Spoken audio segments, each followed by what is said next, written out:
We're going to go back to President Trump's visit to Michigan this afternoon. We did just hear from him live while he toured the Ford Rawsonville plant where they are making ventilators. 7 Action News reporter Jim Kurtzner live at that plant with the other topics the president just discussed. Jim, fill us in. Yeah, Glenda, we heard an old-fashioned Trump campaign speech, one he hasn't been able to do for a couple of months. He took advantage of the setting here. Earlier, talking with reporters, he brought up his controversy again, mail-in ballots for this election year. It's his controversy after our Secretary of State sent out applications statewide. The president says that can bring about fraud.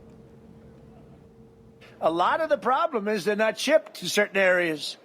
You know, if you have an all-Democrat area, now I have to tell you, the abuse tended to be on a certain side rather than another side. We won't get into that. The president holding a roundtable with urban leaders from Metro Detroit and beyond, talking about the turnaround after the pandemic. It was at that table, the Q&A with the media, he was asked what federal funds he would withhold if mail-in ballots are used for safety in the primary and general election in Michigan.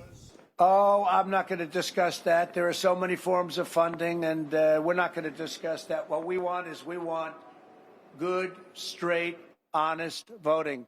The president was asked about businesses still not allowed to reopen, which has been an issue between him and Democratic governors. In this case, Democrat governors, I think they think it's good politics to keep it closed. But what are they doing? They're hurting themselves. I don't think it is good politics. They're hurting themselves. They're hurting their state. And it's not good. So I think you're going to see pretty much people are going to, I think they're being forced to open, frankly. The people want to get out. You'll break the country if you don't. The president was here to see how Ford is building these ventilators with General Electric healthcare. The production started late April, and they plan to have made 50,000 by mid-July. Donald Trump has the support of about half of the auto workers at Ford Motor Company. I know because I work on the floor and I talk to those people every day.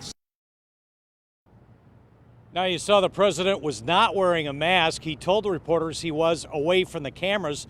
Bill Ford Jr. was here and asked if the president should have. He said that was up to the president, but he did give President Trump a mask with the presidential seal on the front of it. Live in Rawsonville, Jim Kurtzner, 7 Action News. Jim, thank you for the live report.